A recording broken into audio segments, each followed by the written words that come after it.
Okay, with director Donna Weng Friedman, Silent Cry is the 2 minute short film. It's an environmental film. It is about the Himalayan mountains and the ecosystem in the mountains. Great film. I'm curious about the reason why you made this film. What was the purpose of this film?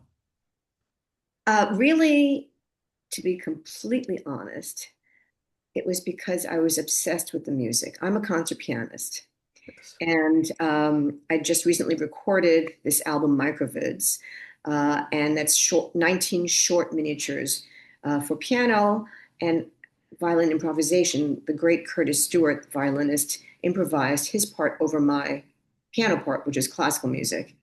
And it's part of this epic album. But in any case, number 15, the 15th miniature called Clouds, that particular performance of Curtis's was extraordinary. Truly, I could not get it out of my head. I could not stop thinking about it. And I wanted to create something, some sort of visual to go with it. And it was just like sort of like the perfect storm because at that same time, my daughter, who is in San Francisco, she has her own AI company.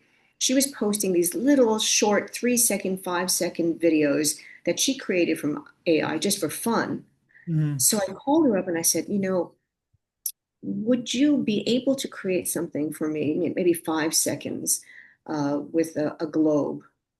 Talking about the world. I was thinking about the world and clouds because the name of the piece was Clouds. And I wanted to incorporate that somehow with the music. And she said, sure.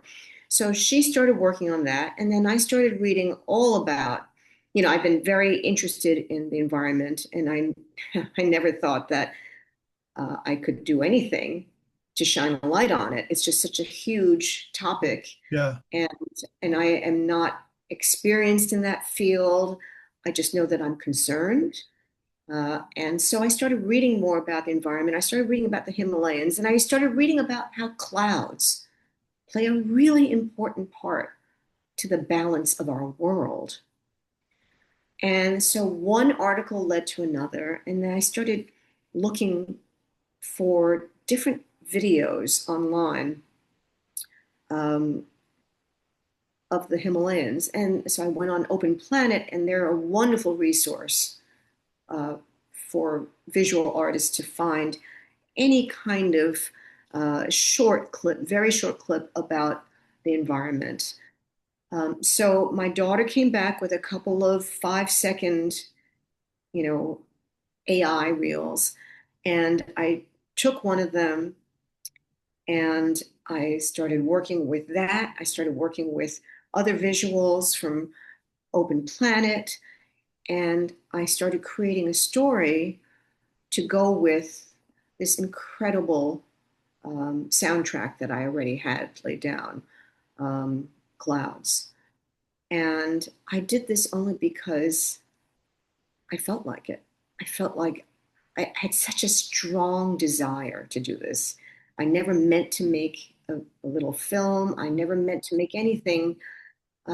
Really, I just started doing it, and I just got caught up in this little story that I created based on what's really happening out there in the Himalayas.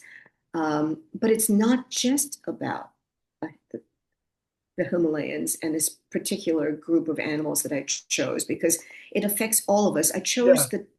the title A Silent Cry because, to be quite honest, you know, we all need to have our voices heard, but it's not that easy. When I grew up, the only Asian kid in my whole community, the only Asian kid, in school, I was quiet. I was too afraid to really voice anything because I didn't want people to notice me that how different I was because I figured I would get teased, picked on. So I just lay low. And it was really my music. I started taking piano lessons when I was 6, started Juilliard pre college when I was 7. I started performing that young. And that is where I found my true voice. And I started performing professionally when I was 10. Wow. And it was the concert stage that gave me the platform to share my voice. And throughout my life, I've created all these programs with WQXR, with the National Women's History Museum. These programs I created were really to give other underrepresented artists, musicians, uh, a platform to share their voices, because that is what is important. And so this A Silent Cry was about, yes, the environmental issues, but it really goes further. It's about how, so many of us feel like we don't have a voice, but we really do. We just have to be brave enough. 100%. So I want to go back. So you were 6 years old when you started playing the piano. Yeah. And was it like, I'm assuming you had some natural ability. Yeah, so it's a funny story. I was 6 years old. I actually started playing a little bit after that, and my pet parakeet died, green spot, and I cried and I cried because he was my only friend, Okay. and it was so hard. I couldn't stop crying, and so a few weeks later, my parents bought a tiny little upright piano, and as soon as I got up on that bench and started playing sounds, it's like everything changed for me. I Wow. wasn't making music, but something about it, just, the energy, the sound. So they said, okay, we'll give her piano lessons. And I started taking lessons with a local piano teacher, Mrs. Beck, Anna Beck. I'll never forget her. And my very first student recital when I was 6 and a half, I performed this piece by Robert Schumann called First Loss. And of course, I thought about Green Spot. And I performed just 6 and a half, and I started crying, and the audience was crying. And it was the first time that I realized I could share stories through music. That's amazing. And that's basically what I do. I don't say, I'm not, I don't like to call myself a filmmaker. My first film, Never Fade Away, I made in 2023, was my father's immigration story.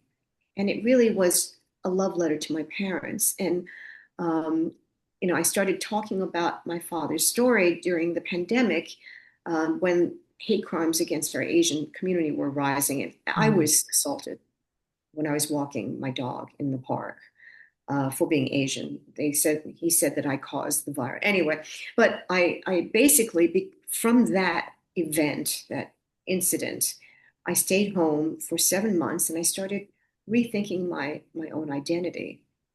And I came to the conclusion that people who were acting out like that individual, um, they did so possibly because of fear of the unknown.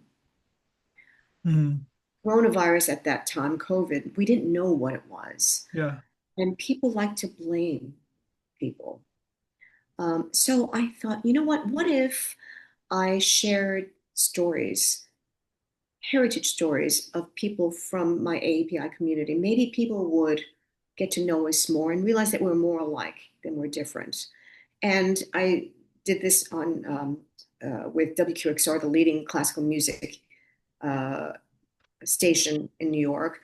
And then I did this with the National uh, History Museum, Women's History Museum. And, really, it was incredible because people were responding. And I truly believe that these stories that we share, these are what connects us. Mhm. We all come from somewhere else. And if it's my father or your parents or grandparents or uncles, or, they came to this country with nothing but their hopes and dreams. They made sacrifices for all of us to have better lives. And that's what makes this country unique. And if we can focus on the positive instead of the negative, I was hoping that maybe, we would find more unity. Yeah. I started sharing my father's story, and the response was incredible. Then, when the doors opened, I started performing it because, basically, the story is about how he came to this country with only his hopes and dreams, didn't speak the language, no money, and how a radio and a waltz changed his life. And this little film, 12 minutes, won, I think, 46 awards. I don't know, and it is now, uh, it's pretty amazing to me, but it is archived at the Statue of Liberty, Ellis Island in perpetuity. That's Um, amazing. yeah. So, but that was my first, I never went to film school. Yeah. I just am a storyteller, and I've been telling stories through music all my life. And I think the classical music discipline also helped me a lot because I understand form, and all the music is, Structure, yeah, storytelling, right? Yeah. yeah, yeah. And this is your second film? A Silent Cry is my second film. It's 2 minutes long, Yeah, what's a music video, right? Like so, yeah. music video, or it's actually one's for a silent film. It's won an award for, or a couple awards for microfilm. Yeah. Uh, I don't know what to call it. I mean, I don't go into this, I don't make these little films thinking about categories. It's Sure. just, No, I'm just you yeah, said submitted to us under the music yeah, video that's category. right. Because I didn't know what it was. I just don't know what it It's a was. microfilm. Yeah, it's like I don't know what it is. It's hard for me to categorize what I do, right? but in Um, terms of you had the music already, and then you put visuals over the music. Like that's right. I'm simplifying it. That's But exactly right. Yeah. so the visuals itself, is it all AI? Is it all the No, is no, it's partially, filmed footage and partially AI. And the AI is basically what my daughter created, which was 5 seconds. And so I found a way how to make it look different, slow it down to go with the gotcha. music, and change the coloring, and change the feel of it. And I thought, I wanted it to be of a spinning globe, because it's about the world and how, and really the message is the importance of preserving what is irreplaceable Yeah. in our planet, in our world.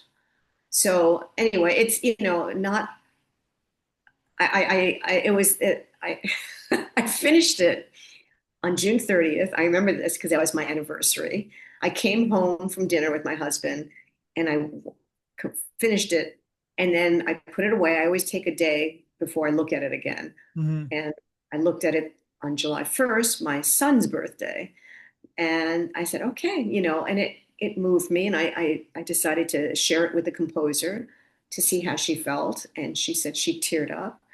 Um, and I shared it with the violinist, and he loved it. And so, with their blessing, and my daughter, who loved it, and with my blessing, I just decided to enter it just for fun into the Indian International Film Festival, because the Himalayas is part of Yeah. India. Yeah. And I just wanted it to be a tribute, to that land. And it won best something. I can't remember, best music So, award or best yeah. short film. It won, yeah. Yeah. And I said, oh my God, I was like in shock. I mean, it's just really something, again, that I enjoyed putting together. I enjoyed creating. I enjoyed making the story and feeling that maybe it had a message, and a deeper message for whoever wants to see Mhm. it, whatever way, and to shine a light on classical music. And my album, where this little, film was inspired from Number 15 Clouds, right now I'm in like this crazy, crazy time, because we've been submitted for the Grammys in 4 categories, and A Silent Cry is in the music video Okay. category. And I only submitted it, really, my record company, Parma, submitted it. And I was fine with it, because I just wanted to shine a light on the fact that the classical, music category, the classical musicians have actually never been nominated or won in that category. It's sort of like a category that is more pop and rock and rap, Yeah. right? So I wasn't even sure it was going to be accepted, but it was accepted. And it's just a lot of fun, because there's 700 more categories. And I was looking online, and there's my little video, and then there's David Byrne from Talking Heads, and then there's Coldplay and Rihanna, and it was just kind of cool. Yeah. I'm not, no expectations whatsoever. That's just, but it's just for fun. And And, Yeah. So you yeah. go to your website, donnawengfriedman.com, and you have your upcoming schedule. You're always playing, and then you never fade away, where you can find that film, and you do your education programs. You teach as well. Yes, I teach at Manus Prep, part of the new school. Yeah. That's amazing. And so you're I'm giving you a hypothetical. When you say your parents did not give you that did not bring that piano home. I'm curious, when you're 6 years old. I'm You assuming know, you would have found the piano eventually. I think so. I'm going to tell you, no, my parents are no longer with me, Yeah, obviously. That made this project very emotional, very, very personal. I cried every single day that I made it. My father grew up in one of the poorest, I mean, not one of the poorest, but he grew in an incredibly poor family. He was the oldest of 13 kids, and only five survived childhood. Um, he obviously never had a piano. He never was introduced to music, uh, and when he was growing up, except for when he heard a piano being played in his school, and he just fell in love with the sound. He went home, and out of a piece of wood, he carved a keyboard he would pretend to play. that's crazy. Wow. So fast forward to when I was playing the piano. It wasn't until I started playing the piano that we realized my father had perfect pitch. Every piece I played, he could play on the piano. Really. I was just talking to someone about perfect pitch. It's like 1 in 10,000. 1 in 10,000 people have perfect pitch. Well, now you know too, me and my father. You But so I've talked to two people now in the last 2 months who yeah, like quote unquote say they have perfect. I'm just kidding. I know you have perfect pitch. So that's but it's a natural gift, but obviously this is about working. You have to work hard to get where you're at right now, right? So of it's course, yeah. You got yeah. to practice the piano every day for forever, Yeah, right? yeah, yeah.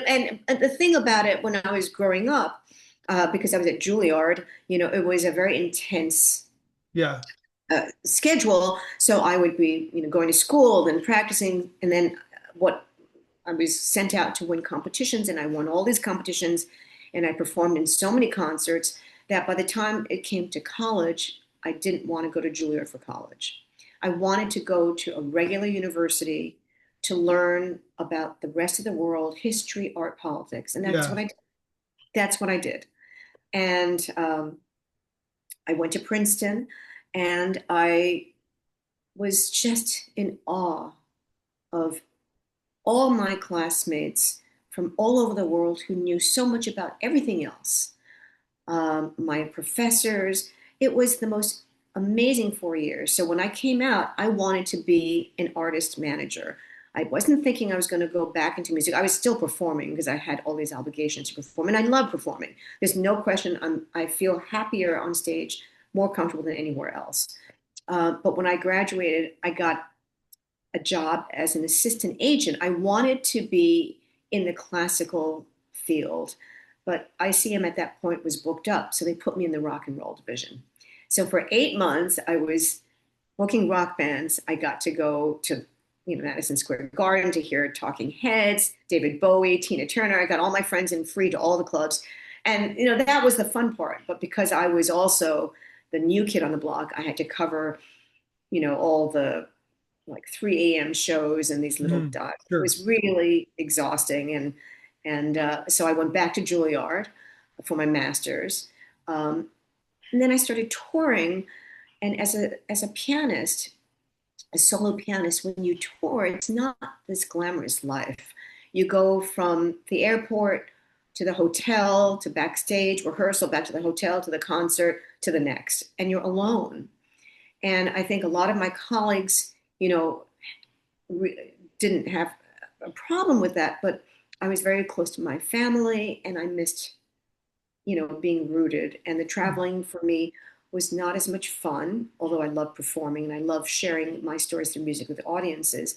So I kept finding and or trying to find something else. I also felt that being a performer, that incredible communication that I feel when I'm on stage with the audience is fleeting. Yeah. You can capture it in recording. if I were a painter, I'd have my painting, right? Yeah. So that's when, years later, when this woman, after hearing me perform my father's story in concert, she said to me, "You should make a film." And that's when I started thinking, you know what? Why not try? Because then I would have something, It's there forever. Yeah. forever. Yeah. And That's it's an amazing thing. yeah. Let me ask you though, because you just talked about your daughter and she does AI, like she's in an AI business. Yeah, I think you know where I'm going with this. Are you worried about like someone being able to mimic exactly what you do on the piano? You know what? I don't think any AI can do exactly what we do Sure. because AI can do incredible things. They will, and it will take over a lot. But you still need to have a heart and soul to create beauty and art the way it's really meant to be created. So I am, holding on to that and thinking that maybe if artists in whatever discipline can learn to use AI to help us create our beauty and our art, Mhm. then we don't have to be fearful of it. Exactly. It's a good point. But at the same time, AI can't create something original. They can only take what someone else, another human is, or somebody else has already done before, right? So, Exactly. Yeah. So I'm hoping that we can, bring it into, not be afraid of it, yeah. embrace it for what it is and work together and create even more incredible art than we're doing already. That said, there's something about the public because you perform all the time, right? In public, there's something about being in the audience Of course. and experiencing like that present moment, right? Like we're one, Oh, yeah, God. yeah, Yeah, I mean, there's nothing like it. I could play. I'm going to tell you that I could play the same piece to five different audiences, and my performance will be different each one yeah, because I am feeding off of their energy. It's weird. It's I can't put it into words, but I feel the energy of each audience, group. And, as much as I love the applause at the end, it's the silences that I live for because I know that they are listening and experiencing their personal story. And that's what it's all about. I'm sharing it through my voice, but with the hope that they connect with it with their yeah. story. Because they're connecting with you. They're caught in the moment. So there's nothing happening in their brain. They're not thinking about their job or their kids or they're in the moment, right? So there's just that energy Yeah. that's amazing when it happens, right? Yeah. One last question is what's the most unique place that you performed?